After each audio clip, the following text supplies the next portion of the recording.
This last weekend we had our 12th annual Wacky Charitable Softball Tournament, a girls tournament.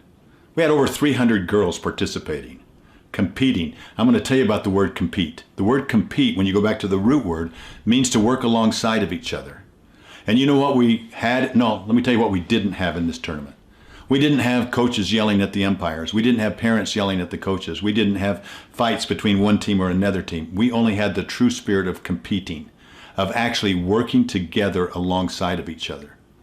There's a quote that I'm particularly fond of, and I'm thinking of culture of this tournament. The culture of any organization is shaped by the worst behavior the leaders are willing to tolerate. What a great quote. Is it true in your business? Is it true in your family or wherever association you may have? That the culture of any organization is shaped by the worst behavior the leaders are willing to tolerate? Well, let me give you a little context. We've been doing this tournament for 12 years. When it started, Nick said, who is our son, who had been living with cancer for a year, decided that it was time that we gave back. And he said, let's make this tournament different. First of all, I believe that every girl that participates in this tournament should leave feeling that they had fun and that they're a winner. Now that's the difference. You know, there's winners. He says if you've learned, you're a winner, no matter what. And he says, so let's give a shirt to every girl. Let's make sure that every girl that participates leaves with a shirt. See, it's usually just for the first team and the second team, you know, first and second place. But in our tournaments, every girl leaves with a shirt. It's been a different color each year, so we know which year they were here by the color of the shirt. And we've seen them on both coasts now. Think about it, 12 years, 300 times 12, or more than 300 times 12 around, you know, so that's a lot of shirts. It's so cool. So how did that attitude change? Well, I think the reason the attitude was there is because of the way that Nick made it. And so he would gather each team when they were eliminated together, and he would tell them, thank you for participating in this tournament. And he would let them know that they're special. He would let them know that he considered them winners, and that they're winners by the fact that they've learned while they're here.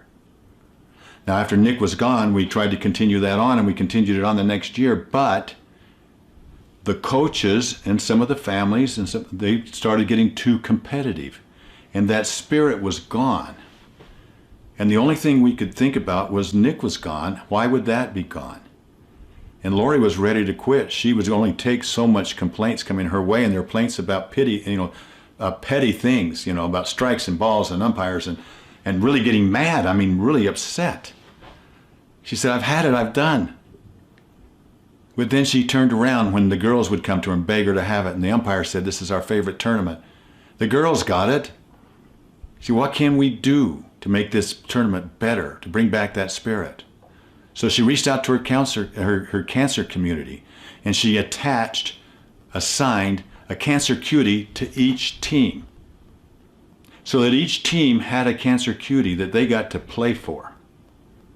Some of these teams, because depending on the health of the cancer cutie, some of these cancer cuties might have been former cancer patients that are in remission. They might have been somebody that's in a different stage or in treatment or fourth stage or even terminal. We've had several angels. We've had 6 angels just in the last year.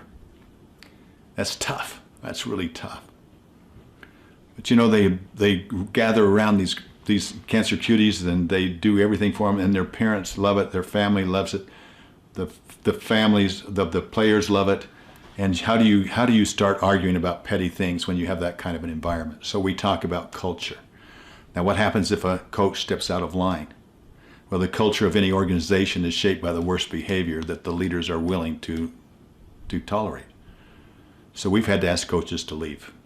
Put our arms around them, said, Coach, you must leave. Your girls can stay, and we'll have a good talk and explain why. And maybe, just maybe, we might let them back in, but it's going to take a little bit to get them to come back in. And as a result of that, the coaches and the players and the families all know what to expect.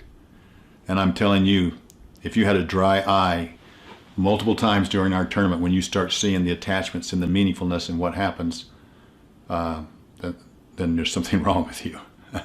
It's an amazing experience. Are these girls competitive? You bet they are. Are they some of the greatest athletes I've seen? Do they want to win? You bet they do. But they still start early on designing their uniforms specifically for this tournament because they know that it's special.